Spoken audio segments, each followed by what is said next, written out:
मसँग आज छ सुकेको निगुरो। यो चाहिँ मेरोमा कोसेली आइपुगेको हो। मैले लास्ट टाइम निगुरो कहिले खाएँ थाहा छैन, धेरै नै वर्ष भयो। अनि आज चाहिँ यसरी सुकेको निगुरो आइपुगेको छ। यो खान्छन् भन्ने थाहा पनि थिएन मलाई, आज पाएँ। अनि यो चाहिँ एकदमै राम्रो छ। अनि यो चाहिँ पूर्वतिर पाउने जस्तै यो पत्ता निगुरो चाहिँ होइन, यो डन्ठे निगुरो जस्तो छ हेर्दाखेरि चाहिँ। डन्ठीहरू मात्रै छ, त्यही पनि ओभरअल चाहिँ निगुरो भनेको निगुरो नै हो। अनि यसलाई पकाउनको लागि मैले सुरुमा अलिकति एउटा बोलमा निगुरो आफूले जति खाने हो त्यति राखेँ। अनि त्यसपछि उम्लेको पानीलाई यसमै हालेर अब भिजाउनको लागि म राखेको छु। अनि अब यसलाई चाहिँ 10 देखि 15 मिनेटसम्म म छोपेर राखिदिनेवाला छु।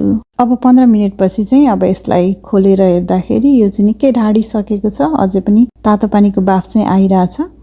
अनि यसलाई चाहिँ अब राम्ररी नजिकबाट हेर्दाखेरि यो यस्तो राम्रो अलिअलि यसको हरियो पनि आइरहेछ, टुप्पोको मजाले ढाडिएको छ। अनि अरू डाक्लाहरू पनि मजाले नै ढाडिएको जस्तो देखिन्छ। अब यसलाई चाहिँ पहिले मजाले पखालिसकेर अनि म चाहिँ यसलाई अब बिस्तारै काट्न गइरहेछु।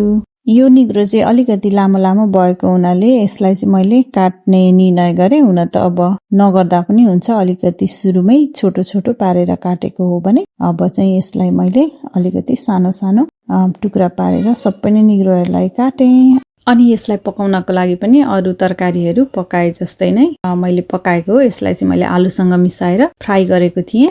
अनि त्यसपछि यो चाहिँ अब खानको लागि रेडी भयो। भिडियोमा के कस्तो देखिन्छ थाहा छैन, तर यो खाँदाखेरि चाहिँ एकदमै मिठो थियो। यसको कुनै ट्रेडिसनल रेसिपी छ अनि तपाईँलाई थाहा छ भने चाहिँ कृपया सेयर गर्नको लागि नभुल्नु होला। मलाई चाहिँ एकदमै यो नयाँ नयाँ रेसिपीहरू हेर्न